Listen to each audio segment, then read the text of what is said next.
Today, I'm going to share with you how I personally have learned in public in the past, and I'm also going to let you know about a new skill set that I will be learning in public in the future.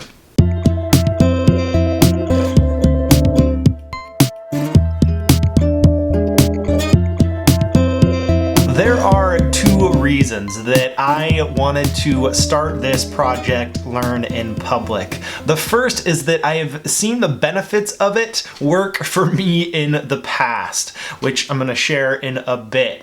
And the second is that I want to continue applying this core idea of learning in public with new projects in the future. So let's dig into those two different topics. First, how I've learned in public in the past, and then how I plan to continue learning in public in the future.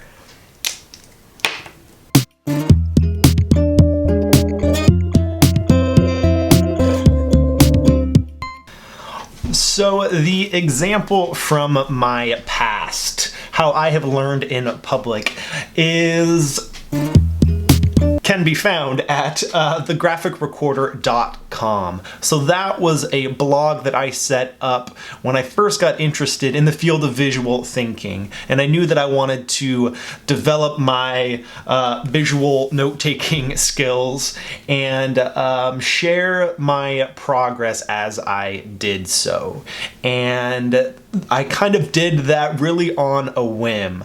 I randomly found a website that was related, found a URL that was related to this skill that I wanted to develop, and just started blogging, started sharing my initial rough sketch notes as I learned how to draw basic icons and different things, and I used that place as essentially a space where I could document my slow growth, share my sketch notes over time as I got better at that skill. And what's fun to be able to do now is look back on that journey and kind of see how the documentation of my slow growth in skills eventually led to some really cool opportunities. Some freelance work where I would sketch note someone else's ideas and actually get paid to do that, and some in-person work where I did some graphic recording at live events, meetings, throwing poster paper up on the wall and capturing a conversation. And then eventually that freelance work led me more and more toward a desire to teach visual note-taking, which is where verbal to visual comes in. So what I mention that now because it's nice to have that. It's almost like a mini case study that I can look back at my past. So I've had this experience, I've seen the benefits of learning in public, and I remember what it was like just getting started. And it's that experience that I want to bring to the table here as I continue sharing ideas and kind of solidifying more of a process around what it looks like to learn in public and how to do it well. And notice that I put past-ish because I plan to revamp thegraphicrecorder.com. I haven't done much there in about a year because I've been so focused on building verbal to visual and now learn in public, but it's still a place that I want to return to and continue applying these ideas around learning in public because my interest in visual note-taking and sketchnoting definitely has not faded. So it'll be fun to revamp that website and that project as I explore these ideas with you around learning in public. What I am probably more excited about actually is a new skill set that I will be learning in public in the future.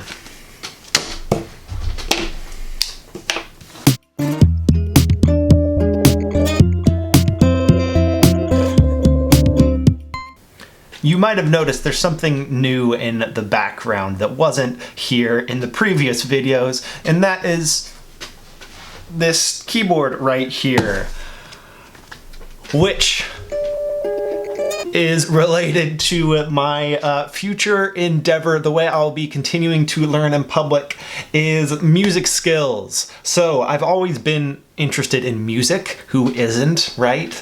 And for a long time I have wanted to return to developing my own music skills. So here's a little bit of background, I guess, or why I'm interested in music and what I want to do in that broad area, that specific topic there.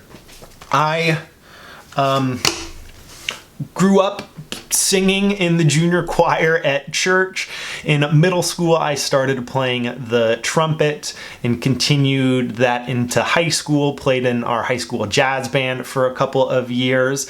In college, I got a friend in the dorms to teach me a little bit basic piano skills, and I have off and on returned to that instrument and built up the tiniest bits of skill there as well.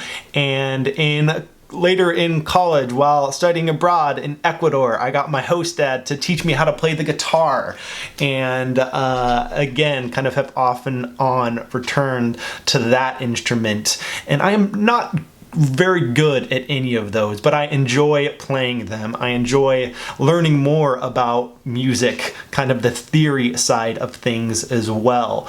I like trying to combine the playing of an instrument and singing, but again, I'm not particularly good at that yet. But it is an interest in a skill that I want to continue developing. Very similar actually to what prompted me to start thegraphicrecorder.com. That in that case, I wanted to build my creative muscles and apply drawing skills to the capturing and processing of ideas. And in this case, I am very curious. I think there's a lot of unexplored territory in the realm of music that I want to explore. And even with the creation of these videos here, it's been fun for me to play around with adding music to the intro and sometimes in the middle of these videos. Same with the videos at Verbal to Visual too, playing around with what feels right in terms of overlaying some music when you see me sketching out ideas. And I think there's kind of a potential for convergence there. I want to start making more music and maybe even recording and sharing and using them in these videos. Basically, there's a lot. I don't know exactly where the exploration of music will lead, and I didn't particularly know where the exploration of the world of visual thinking would lead me either, but I knew that my core interest would lead to good things, and that is what has happened with my visual thinking, visual note-taking skills. I'm excited about continuing to develop and use them in this format and all sorts of other different situations, and I am excited to see where the development of my music skills takes me. And this will be a really fun case study. I'm kind of taken back to the very beginning of starting the graphic recorder. This will be an opportunity for me to start learning in public somewhat from scratch, since I haven't been sharing anything music related thus far, and again apply the ideas that I am starting to develop and share with you around learning in public. Because what's important for me is that in order to be here sharing ideas with you, if I'm not a practitioner of the ideas that I am sharing, this would just feel wrong and it wouldn't work. It wouldn't be useful for you. So I am very excited to continue those two threads of my work, the visual thinking, visual note-taking, graphic recording skills on the one hand, and then music skills on the other, and continue making things and developing skills in both of those avenues while learning in public, while testing out these ideas. And I can't wait to hear more about what you are learning, what skill or skill set you are developing, and what you want to build, what you want to make with those skills. So I've got my own personal projects and skills that I'm working on, and I'm excited to hear more about what you are working on as well. If you haven't already, sign up for the email newsletter, because in just 2 days, today is Sunday, November 29th, and on this Tuesday, December 1st, 9 a.m. Pacific time, will be the Learn in Public webinar. I'm going to pull together a lot of the ideas that I have been sharing here and lay out a framework for doing this, a actual kind of very concrete, actionable plan to help you get started learning in public. So do check that out.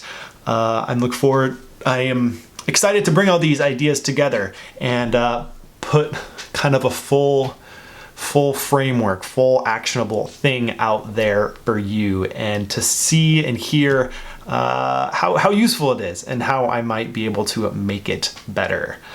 So check that out. Thank you for watching. We'll see you again soon.